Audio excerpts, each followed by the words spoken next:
मैं दफ्तर के टूर पर गोवा गया था।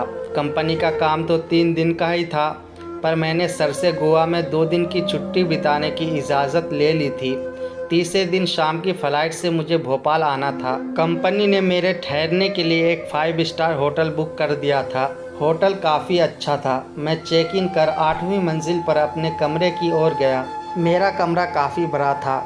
कमरे के दूसरी छोर पर शीशे के दरवाजे के उस पार लहरा रहा था सागर। थोड़ी देर बाद ही मैं होटल की लॉबी में सोफे पर जाकर बैठा। मैंने वेटर से कॉफ़ी लाने को कहा और एक मैगज़ीन उठाकर उसके पन्ने यूं ही तस्वीरें देखने के लिए पलटने लगा। थोड़ी देर में कॉफ़ी आ गई तो मैंने चुस्की ली। तभी एक खूबसूरत लड़की मेरे बगल में आकर बैठी। वह अपने आप से कुछ बके जा रही थी। उसे देखकर कोई भी कह सकता था कि वह गुस्से में थी। मैंने थोड़ी हिम्मत जुटाकर उससे पूछा, कोई दिक्कत? आपको इससे क्या लेना देना? आप अपना काम कीजिए। उसने रूखा सा जवाब दिया। कुछ देर में उसका बड़बड़ाना बंद हो गया था। थोड़ी देर बाद मैंने ही दोबारा कहा, बगल में मैं कॉफ़ी पी रहा हूँ और तुम ऐसी ही उदास बैठी हो। अच्छा नहीं लग रहा है। पर मैंने तुम कहा, तुम्हें बुरा लगा हो तो माफ़ करना। नहीं, मुझे कुछ भी बुरा नहीं लगा। माफ़ी तो मुझे मांगनी चाहिए। मैं थोड़ा ज़्यादा बोल गई आपसे। इस बार उसकी बोली में थोड़ा अदब लगा। तो मैंने कहा, इसका मतलब कॉफ़ी पीने में तुम मेरे साथ दोगी? और उसके कुछ बोलने से पहले ही मैंने वेटर को इशारा करके उसके लिए कॉफ़ी लाने को कहा। वह मेरी ओर देखकर मुस्कुराई। मुझे लगा कि मुझे शुक्रिया करने का उसका यही अंदाज़ था। वेटर उसके सामने कॉफ़ी रखकर चला गया। उसने कॉफ़ी पीना भी शुरू कर दिया था। लड़की बोली, कॉफ़ी अच्छी है। उसने जल्दी से कप खाली करते हुए कहा, मुझे चाय या कॉफ़ी गर्म ही अच्छी लगती है। मैं भी अपनी कॉफ़ी ख़त्म कर चुका था। मैंने पूछा, किसी का इंतज़ार कर रही हो? उसने कहा, हाँ भी ना भी, बस समझ लीजिए कि आपका ही इंतज़ार है। और बोलकर वो हंस पड़ी। मैंने उसके जवाब पर थोड़ा चौंक गया। उसी समय वेटर कप लेने आया तो मुस्कुराकर कुछ इशारा किया जो मैं नहीं समझ पाया था। मैंने लड़की से कहा, तुम्हारा मतलब मैं कुछ समझ नहीं। सब कुछ यहीं जान लेंगे, क्यों ना आराम से चलकर बातें करें? बोलकर वह खड़ी हो गई। फिर जब हम लिफ्ट में थे तब मैंने पूछा, तुम गुस्से में क्यों थी? पहले रूम में चलें, फिर बातें होगी। हम दोनों कमरे में आ गए थे। वह अपना बैग और मोबाइल फ़ोन टेबल पर रखकर सोफे पर आराम से बैठ गई। मैंने फिर उससे पूछा कि शुरू में वो गुस्से में क्यों थी, तो जवाब मिला, इसी फ्लोर पर दूसरे छोर के रूम में एक बूढ़े ने मूड ख़राब कर दिया। वो कैसे? बुरा 50 के ऊपर का होगा। मुझसे अननेचुरल डिमांड कर रहा था। उसने कहा कि इसके लिए मुझे एक्स्ट्रा पैसे देगा। ये मेरे लिए नामुमकिन की बात थी और मैंने उसके पैसे भी फेंक दिए। मुझे तो उसकी बातें सुनकर एक जोर का झटका लगा और मुझे लॉबी में वेटर का इशारा समझ में आने लगा था। फिर भी मैंने उससे नाम पूछा तो वो उल्टे मुझसे ही पूछ बैठी, आप गोवा के तो नहीं लगते। आप यहाँ किस लिए आए हैं और मुझसे क्या चाहते हैं? मैं तो बस टाइम पास करना चाहता हूँ। कंपनी के काम से आया था, वो पूरा हो गया। अब जो मर्जी वो करूँ। मुझे कल शाम की फ़्लाइट से लौटना है। पर अपना नाम तो बताओ। मुझे कॉल गर्ल कहते हैं। वो तो मैं समझ सकता हूँ, फिर भी तुम्हारा नाम तो होगा। हर बार कॉल गर्ल कह के तो नहीं पुकार सकता। लड़की दिलचस्प लगती हो। जी चाहता है कि तुमसे ढेर सारी बातें करूँ रात भर। आप मुझे मोना नाम से पुकार सकते हैं, पर आप रात भर बातें करें या जो भी करें, रेट तो वही होगा। पर बुरे वाली बात नहीं, पहले ही बोल देती हूँ। लड़की बोली। मैं भी अब उससे समझने लगा था। मुझे तो सिर्फ टाइम पास करना था और थोड़ा ऐसी लड़कियों के बारे में जानने की जिज्ञासा थी। मैंने उससे पूछा, कुछ कोल्ड ड्रिंक वगैरह मंगाऊँ? मंगा लो, मोना बोली। हाँ, कुछ सीख कबाब भी चलेगा। तब तक मैं नहा लेती हूँ। बाथरूम में गाउन भी है। ये तो और अच्छी बात है, क्योंकि हमाम से निकल कर लड़कियाँ अच्छी लगती है। क्यों, अभी अच्छी नहीं लग रही क्या? मोना ने पूछा। नहीं, वो बात नहीं है। नहाने के बाद और अच्छी लगोगी। मैंने रूम बॉय को बुलाकर कबाब लाने को कहा। मोना बाथरूम में थी। थोड़ी देर बाद ही रूम बॉय कबाब लेकर आ गया था। मैंने 2 लोगों के लिए डिनर भी ऑर्डर कर दिया। इसके बाद मैं न्यूज़ देखने लगा। तभी बाथरूम में मोना निकली।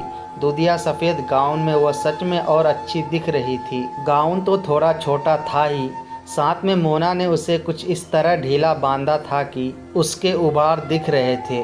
मोना सोफे पर आकर बैठ गई।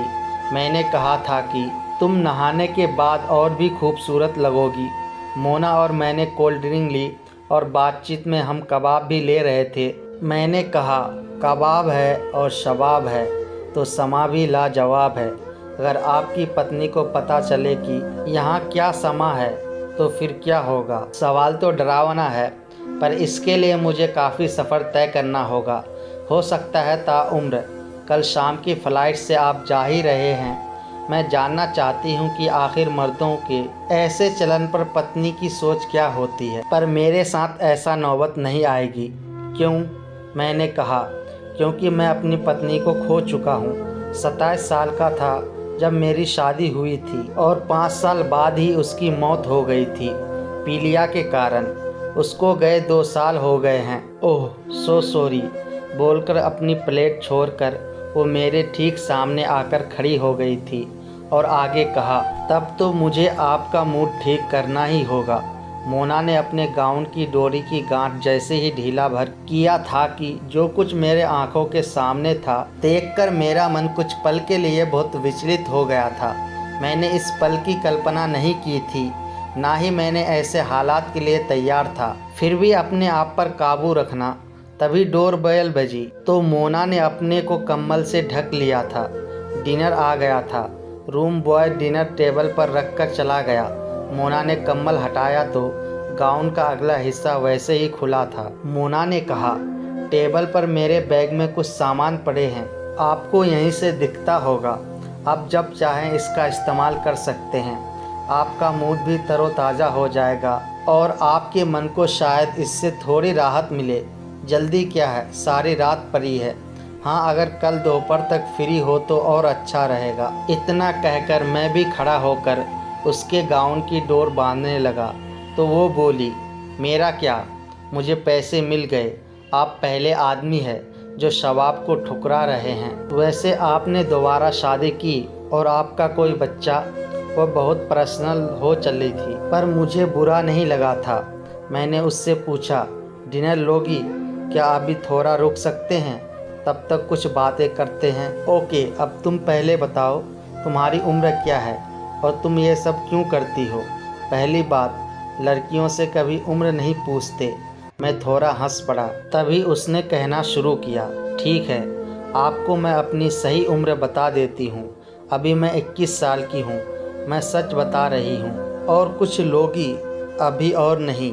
आपके दूसरे सवाल का जवाब थोड़ा लंबा होगा, वो भी बता दूंगी, पर पहले आप बताइए कि आपने फिर शादी की। आपकी उम्र भी ज़्यादा नहीं लगती है। मैंने उसका हाथ अपने हाथ में ले लिया और कहा, मैं अभी 34 साल का हूँ। मेरा कोई बच्चा नहीं है। डॉक्टरों ने सारे टेस्ट लेकर के बता दिया है कि मुझ में पिता बनने की ताकत नहीं है। अब दूसरी शादी करके मैं किसी औरत को माँ बनने के सुख के लिए तरसता नहीं छोड़ सकता। इस बार मोना मुझसे गले मिली और कहा, ये तो बहुत बुरा हुआ।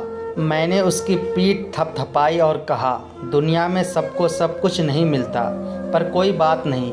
दफ्तर के बाद मैं कुछ समय एक NGO को देता हूँ। मन को थोड़ी शांति मिलती है।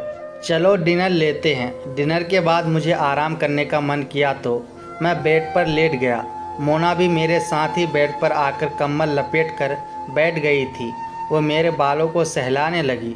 तुम ये सब क्यों करती हो? मैंने पूछा। कोई अपनी मर्जी से ये सब नहीं करता, कोई ना कोई मजबूरी या वजह इसके पीछे होती है। मेरे पापा एक प्राइवेट मिल में काम करते थे। एक एक्सीडेंट में उनका दायां हाथ कट गया था। कंपनी ने कुछ मुआवजा देकर उनकी छुट्टी कर दी। माँ भी कुछ पढ़ी लिखी नहीं थी। मैं और मेरी छोटी बहन स्कूल जाते थे। माँ 3-4 घरों में खाना बनाकर कुछ कमा लेती थी, किसी तरह गुजर हो जाती थी। पर पापा को घर बैठे शराब पीने की आदत पड़ गई थी। जमा पैसे खत्म हो चले थे। इसी बीच रूम बॉय डिनर के बर्तन लेने आया और दिन भर के बिल के साथ साथ रूम के बिलों पर भी साइन करा कर ले गया। मोना ने आगे कहा, शराब के कारण मेरे पापा का लीवर खराब हुआ और वो चल बसे। मेरी माँ की मौत भी 1 साल के अंदर हो गई। मैं उस समय 10वीं जमात पास कर चुकी थी। छोटी बहन तब तक 6ठी जमात में थी, पर मैंने पढ़ाई के साथ साथ ब्यूटिशन का भी कोर्स कर लिया था। हम एक छोटी चावल में रहते थे। मेरे एक रिश्तेदार ने मुझे ब्यूटी पार्लर में नौकरी लगवा दी और शाम को एक घर में, जहां माँ काम करती थी, खाना बनाती थी, पर मैं उस पार्लर में मसाज के नाम पर जिस्म फरोशी भी होती थी। मैं भी उसकी शिकार हुई और इस दुनिया में मैंने पहला कदम रखा था। बोलते बोलते मोना की आंखों से आंसू बहने लगे थे।